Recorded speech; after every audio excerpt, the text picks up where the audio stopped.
Hello everyone, welcome back to my YouTube channel doctor Vidya's management study.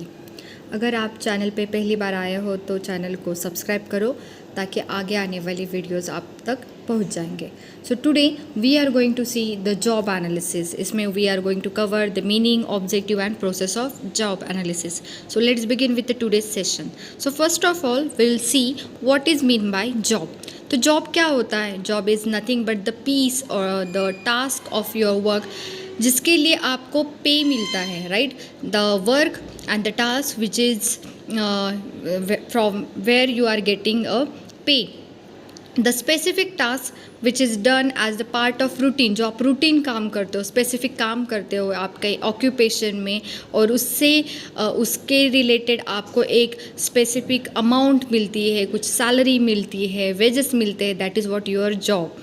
So job or employment or the work or the occupation is the person's role in a society. A job is the work that someone does to earn the money. आप job क्यों करते हैं? To get some money, whatever you have doing the task. Now we will see the job analysis क्या है. So job analysis is nothing but the systematic study of the job. मतलब आप job का को systematically study करते हो कि उसका नेचर क्या है, उसके कैरेक्टरिस्टिक्स क्या है, राइट? तो job analysis nothing but the systematic study of the job to know the nature and the characteristics of the people to be employed for each job. क्यों ज़रूरत है एनालिसिस करने की? क्योंकि तब जाके आपको पता चलेगा कि लोग आपके यहाँ पे जो काम करते हैं उनका कैरेक्टरिस्टिक्स, नेचर एंड जो जॉब कर रहे हैं वो कैसा है, to analyse that things. It is the process of gathering and analysing the data. Analysis ये जो प्रोसेस है इसमें क्या करता है कि हम डेटा गैदर करते हैं और उसको एनालाइज करते हैं. तो वो डेटा किस टाइप का होगा? तो वो जो एम्प्लॉई है वो किस टाइप की ड्यूटीज़, रिस्पॉन्सिबिलिटी करता है, उससे रिलेटेड क्या क्वालिफिकेशन उस बंदे के चाहिए, क्या इक्विपमेंट वो हैंडल करेगा वाइल डूइंग द जॉब. तो इस सब चीज़ों का स्टडी करना, उससे रिलेटेड इंफॉर्मेशन गैदर करना, उसका एनालिसिस करना is nothing but the job analysis. तो उसके ऑब्जेक्टिव क्या है कि एक तो कि जब आप जॉब एनालिसिस करोगे, जॉब का स्टडी करोगे, तो उससे फ़ायदा क्या होगा? First one, work simplification.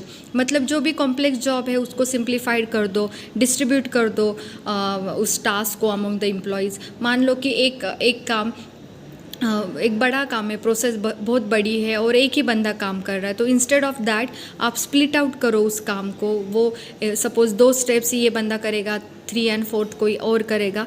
तो ये एनालिसिस जब आप उसकी ड्यूटीज़, रिस्पॉन्सिबिलिटी की स्टडी करोगे तो आपको ये पता चलेगा. That's why the objective of this work simplification.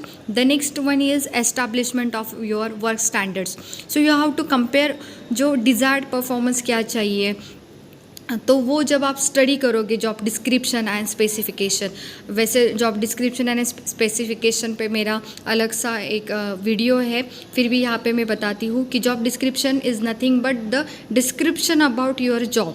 And job specification मतलब जो क्वालिटीज़ चाहिए, जो क्वालिफिकेशन चाहिए ना, उसकी लिस्ट जॉब स्पेसिफिकेशन में होती है. तो वो स्टैंडर्ड इस्टेब्लिश करने के लिए आपको जॉब एनालिसिस करना इज़ इम्पॉर्टेंट है. कैटेगरीज होती है जॉब की. जो कोई लोग मैनेजरियल काम करते हैं, क्लेरिकल होता है, कभी स्किल्ड वर्क होता है, कभी अनस्किल्ड रहता है, सेमी स्किल्ड रहता है, कुछ काम ऐसे रहते हैं वो हजार्डस रहते हैं. सो पहले से अगर आपने उस जॉब का एनालिसिस किया, उसकी जॉब की स्टडी की है, तो you can figure out the categories और अकॉर्डिंगली आप लोगों को रिक्रूट कर सकते हो. Next one is help to perform the HR function. देखो, जब आपका जॉब एनालिसिस होगा तभी आपको पता चलेगा कि किस टाइप का काम है. अकॉर्डिंगली आप रिक्रूटमेंट करोगे, उनका सिलेक्शन करोगे, उनको ट्रेन कर सकते हो, उनका परफॉर्मेंस अप्राइजल कर सकते हो. So job analysis is one of the first stage that is required for the HRM function. Now we will see job analysis process. So सबसे इम्पॉर्टेंट कि ऑर्गेनाइजेशन का एनालिसिस करना, कि ऑर्गेनाइजेशन क्या चाहती है, उसका whatever the vision is there, accordingly आपको उनका जो विजन है वो एनालिसिस, उसका स्टडी करने के बाद आप दूसरी स्टेज पे जाओगे कि सिलेक्ट द रिप्रेजेंटेटिव पोजीशन. की मान लो कोई छोटा ऑर्गेनाइजेशन है, तब जाके आपको ज़्यादा लोगों की ज़रूरत नहीं पड़ेगी, आप रिप्रेजेंटेटिव कम के बारे में सोच सकते हो। बट अगर आपका ऑर्गेनाइजेशन बड़ा है, उसका टर्नओवर ज़्यादा है, ये आपको कब पता चलेगा? When you are doing the organisational analysis. अगर बड़ी कंपनी है तो you required the various department to handle this, तो you have to select the representative position. Next क्या आएगा उसके लिए? डेटा आप कलेक्ट करोगे। ठीक है, मुझे अगर HR डिपार्टमेंट, मार्केटिंग, ऑपरेशन, ये सब डिपार्टमेंट मुझे चाहिए, तो उसके लिए मुझे किस टाइप के लोग चाहिए, तो आप डेटा कलेक्ट करोगे। किस टाइप का काम होना चाहिए, ये डेटा कलेक्ट करोगे, उसको रिव्यू करोगे कि जो डेटा हमें मिला है वो सही है या नहीं, है ना। जैसे हम पायलट स्टडी करते हैं, काइंड ऑफ दैट, तो पहले से ही रिसर्च करो उसके ऊपर। देन ये सब डेटा आपके पास आने के बाद आप क्या करोगे? डेवलप द जॉब डिस्क्रिप्शन, मतलब कि वो जॉब का टाइटल क्या होगा, पोजीशन क्या रहेगी, उसका एक्सपीरियंस आपको क्या चाहिए, लोकेशन कहाँ पे होगा, आप सैलरी कितनी दोगे, right. So this is all about. उसकी नाइट शिफ्ट रहेगी या फिर डेली रूटीन शिफ्ट रहेगी, that is nothing but your job description. Job specification मतलब क्या क्वालिफिकेशन लगेगा, क्या स्किल लगेगा, कौन से टूल उसको यूज़ करने आना चाहिए, वो आप डिफ़ाइन कर सकते हो। इसलिए ये job analysis is important. I hope कि आपको ये सब्जेक्ट, ये टॉपिक समझ में आया होगा।